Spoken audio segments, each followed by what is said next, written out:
Tonight, the Knoxville City Council plans to vote on a proposal to change the way the community manages stray cats. Under the new ordinance, cats would be spayed or neutered, vaccinated, and then released back where they were found. That's a change from the current practice of capturing stray cats and then euthanizing them in an attempt to control the population.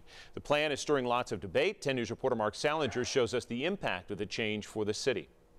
When Billy Cantwell steps outside into her sprawling front yard, you have 4 or 5 bluebirds that fly into your bird bath. She's met with a chorus of chirps and bursts of color hovering around her bird feeders. I have cats that travel through my yard and stalk the birds. Tuesday night, she'll trade the tranquil confines of her garden for a microphone and podium in front of City Council.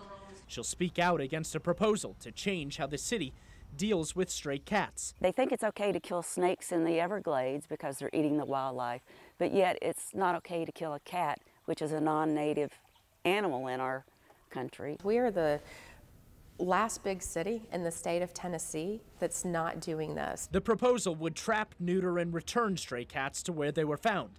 The cats would be brought to Young Williams Animal Center, where they would also be vaccinated.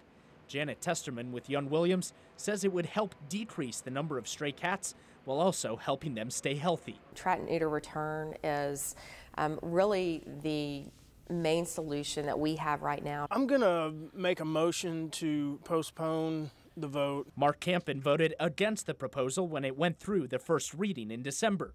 Tonight, he says he will do the same. Ideally, we would trap, neuter, and contain these feral cats. Contain them by keeping them in shelters or creating colonies.